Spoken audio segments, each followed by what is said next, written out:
Yeah, it's rewind time.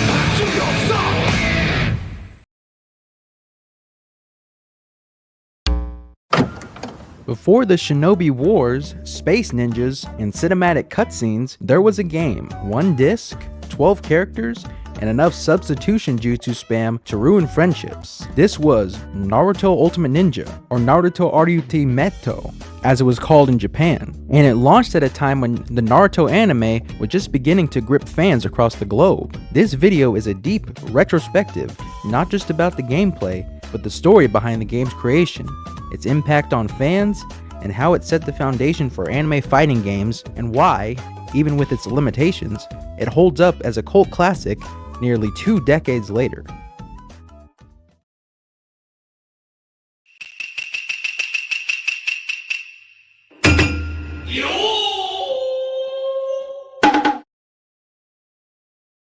To understand the importance of Naruto Ultimate Ninja 1, you have to rewind to the early 2000s, a time when Naruto was still in its infancy, yet already setting the stage for global dominance. The Naruto manga debuted in Weekly Shonen Jump in 1999. Within a few short years, its blend of coming-of-age themes, explosive ninja battles, and emotionally layered characters had made it a runaway success in Japan. Then in 2002, the anime adaptation premiered on TV Tokyo, with a dynamic animation, a high-energy soundtrack, and an intense story arc, like the Land of Waves arc and the Chunin Exams arc.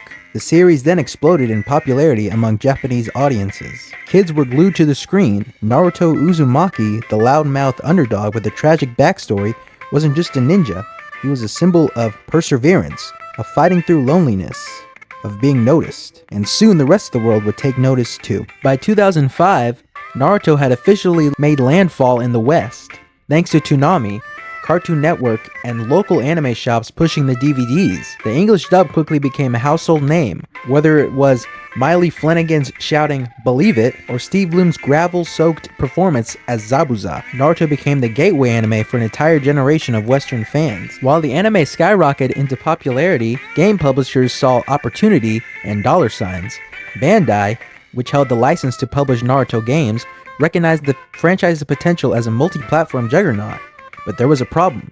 Anime games, they had a reputation. For much of the 90s and the early 2000s, anime adaptations were notoriously low effort. Most were lazy cash grabs, rushed 2D fighters, awkward JRPGs, or half-baked arena brawlers. They might have had the characters fans loved, but rarely the heart, care, or technical polish to make them feel real. But Bandai had something different in mind for Naruto, and the key to making that vision work was with a relatively small developer in Japan, a studio called CyberConnect 2. At the time, CyberConnect 2 wasn't a major name in the industry. Their best-known title was called Tail Concerto, a charming 3D action game about anthropomorphic dogs and cats piloting mechs. But what they were known for was ambition.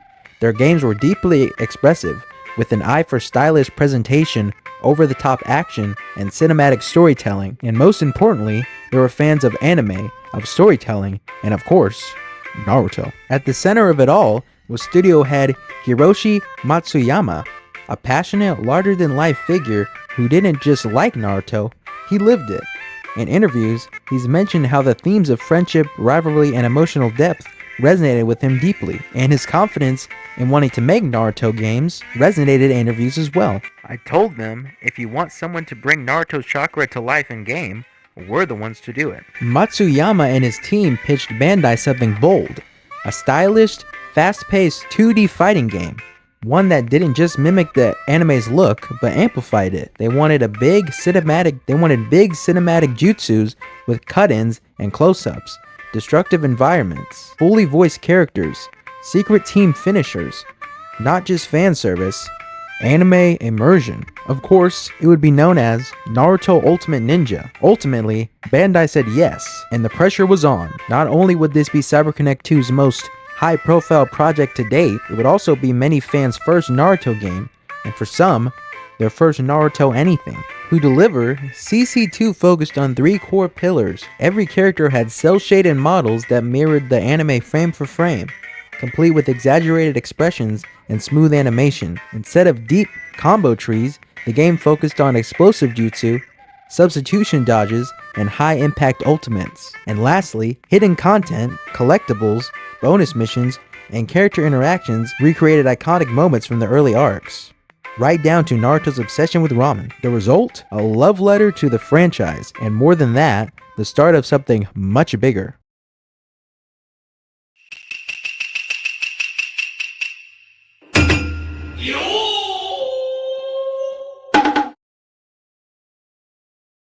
Naruto Ultimate Ninja was first released in Japan in October 2003, and for its time it was a revelation. At a glance, it looked less like a PS2 fighting game and more like an actual episode from the anime. Like I said in the last chapter, the game's cel-shaded art style was bold and clean, delivering an almost uncanny mimicry of the anime. Each character was animated with incredible attention to detail. Fluid movements, exaggerated facial expressions, and subtle quirks pulled straight from the show. Jutsu effects were layered with hand-drawn flair, and environmental stages featured parallax scrolling, destructive elements, and hidden interactive items like scrolls and shurikens. It's a fighting game that doesn't care about balance as much as it cares about spectacle, and honestly, it's hard to be mad at that. That spectacle wasn't just surface level, the gameplay broke from convention in bold ways. Most fighting games of the era, like Street Fighter or Tekken, relied on rigid 2D or 3D lanes, but Ultimate Ninja introduced a multi-plane battlefield where players could shift between the foreground and the background at will. One button press and your character would zip out of range, dodge a jutsu, or snag a floating scroll mid-match. This mechanic wasn't just flashy, it added a layer of tactical depth. It allowed slower characters to escape pressure, gave players a new angle of control, and forced players to stay alert across 2 visual planes. Each fighter used a simple yet flexible combo system, light and heavy attacks for mix-ups, throwable ninja tools like kunai, explosive tags, and smoke bombs, chakra-based specials, and most importantly, ultimate techniques. These ultimate techniques were the heart of the experience. With enough chakra and good timing, players could activate a cinematic finisher that paused the match, zoomed in, and launched a short, high-drama cutscene. These weren't just powerful moves, they were fan service in its purest form. What went along with these ultimate finishers was a Guitar Hero-style matching button sort of minigame. If you matched all the buttons in the proper amount of time, you would complete the jutsu. But if you didn't, the jutsu would do less damage, and the sequence wouldn't continue. Your opponent also had a set of buttons he can mash. If he mashed all of them in the right amount of time, the jutsu would do less damage. The character roster was small, but tightly curated. Just 12 fighters: Naruto, Sasuke, Sakura, Kakashi, Rock Lee, Neji, Shikamaru, Gaara, Zabuza, Haku, plus 2 hidden unlockable characters, Kyuubi Naruto and Curse Mark Sasuke. But what the roster lacked in size, it made up for in polish. Each character had unique combos, taunts, intros, win quotes, and signature jutsus, all fully voiced of course. This was the Japanese version. Behind the scenes, however, the game's journey to the West wasn't a simple copy and paste. The original Ultimate Ninja was released in Japan in 2003, but it wouldn't reach North America's shelves until June 2006, nearly 3 years later. During that gap, the Naruto anime only just begun airing in English, and Western fans were still catching up to the Chunin Exams arc. Bandai America partnered with Viz Media and Cartoon Network, wanted to ensure the game's launch felt synced with the English anime's momentum. That meant changing more than just text. The entire Japanese voice cast was replaced with English dub actors from the TV broadcast. This gave fans continuity, but introduced syncing issues since cutscenes were timed to Japanese delivery. The Western version ran slower in terms of pacing and animation, possibly due to localization tweaks and engine refinements, which made some attacks feel less snappy than in the original. Menu screens, fonts, and icons were altered to match Western tastes, including brighter colors and simpler HUD elements. Sub technology was adjusted to match the anime dub. For instance, Chidori was translated to Lightning Blade, and lastly, win quotes and story mode interactions were modified or rewritten entirely, partially to match character personalities and partially due to censorship for younger audiences. Even subtle things like scroll descriptions, menu sounds, or announcer lines were tailored for the region. It wasn't just a translation, it was a rebuild. Overall, both the games were very similar, but what I'll say is that the Japanese version felt more like a snappy, flashy arcade-style brawler, and the West version felt like an interactive Sunday night Toonami episode.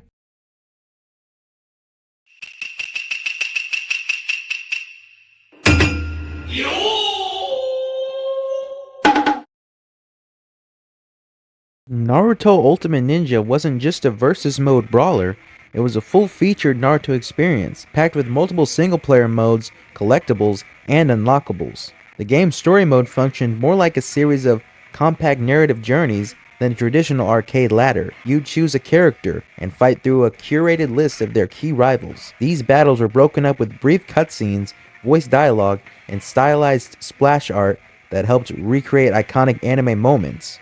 For example, Naruto's path would see him face off against Haku, Neji, and ultimately Gaara, ending with a mini animated sequence of him tapping into the Nine Tails. Sasuke's journey would culminate in his showdown with Naruto, mirroring their growing rift. These weren't full-blown story arcs like we'd see later in the Storm series, but for 2003, this was mind-blowing. You were seeing playable reenactments of moments like Naruto vs Neji, Rock Lee vs Gaara, and Sasuke vs Gaara. It brought the anime to life not through cutscenes, but through combat, something few anime games had accomplished at the time. If story mode was the cinematic side of Ultimate Ninja, mission mode was its true gameplay challenge. This mode gave players over 100 missions, each with specific win conditions, ranging from simple scenarios to ultimate tests of skill. Some examples include defeating an opponent with only shuriken, winning a fight with low health and no chakra regeneration, dodging 100 shuriken without getting hit, and defeating 3 enemies back to back to back with no healing items. The missions were letter coded by difficulty. D rank was for beginner, C rank was moderate, B and A rank were advanced, and S rank was just an ultimate challenge. Completing missions rewarded you with money, all of which were used in the game shop. For hardcore fans, completing every mission was a badge of honor. To tie all of the progression systems together, Ultimate Ninja introduced an item store where you would spend how many ever coins you wanted to spin a gumball style machine and get one of the following: character artwork, voice clips, new music tracks, and secret stages. It was a gamified progression in the best way. Even losing a match could feel rewarding, knowing it pushed you closer to the next big unlock. One of the game's most underrated features was its sheer personality, and it showed even when you weren't playing. If you let the main menu idle long enough, something magical would happen. The character portraits would begin speaking directly to you. They joke, complain, and break the fourth wall, or just beg you to pick them. Naruto would say, "Come on, pick me already. Don't make me say believe it again." And Shikamaru would say, "Man, what a drag. Are you gonna play or what?" These weird little touches show just how much CyberConnect 2 really cared about the source material.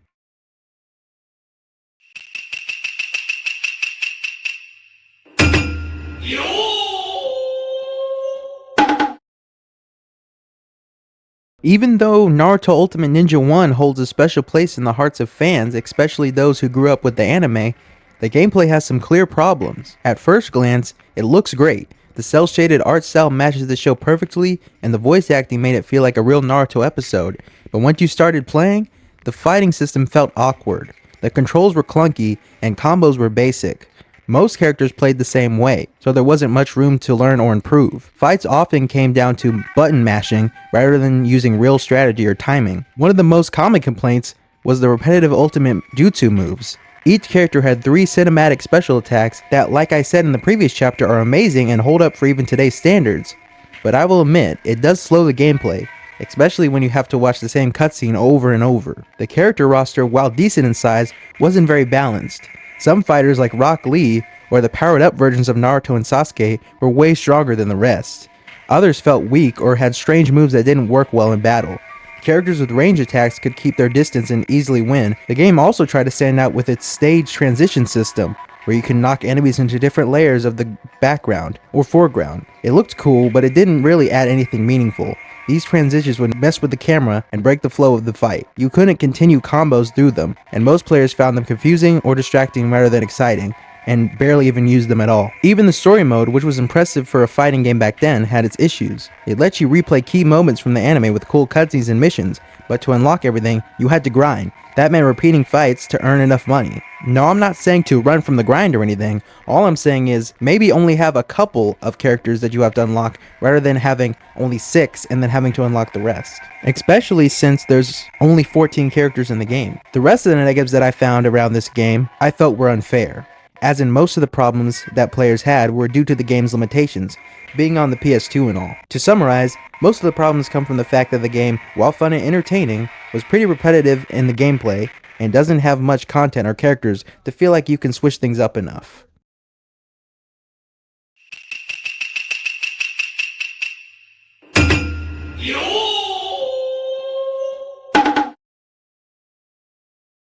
Upon its Western release in June 2006, Naruto Ultimate Ninja made an immediate impact. Commercially, it performed well, not a chart topper, but a solid seller for a niche anime fighter. Most importantly, it hit where it mattered the most, the fans. However, the critics were divided. GameSpot praised the game's dazzling visuals and commitment to spectacle, the flashy ultimate techniques, again the cel-shaded characters, and the faithful stage designs drew high marks for style and presentation. Meanwhile, IGN criticized the combat system for being overly simplistic and lacking the competitive depth of titles like Street Fighter and Soul Calibur, while still being relatively positive. It's not the deepest fighter, but for Naruto fans, it's one of the most faithful adaptations we've ever seen.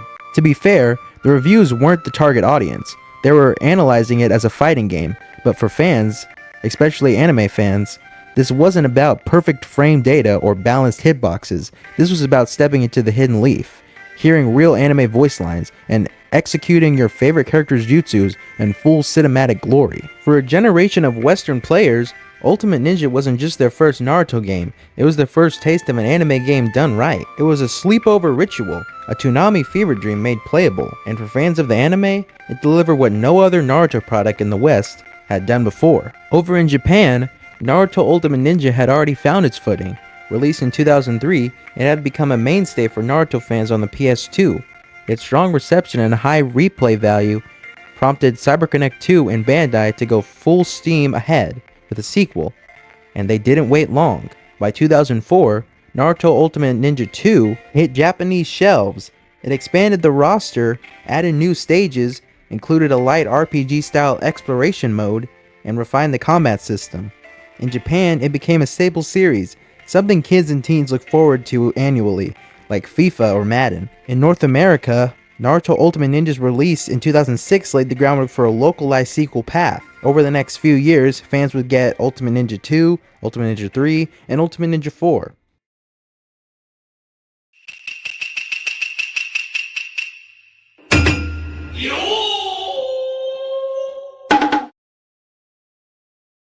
Eventually, Ultimate Ninja 1 was overshadowed, not out of failure, but out of evolution.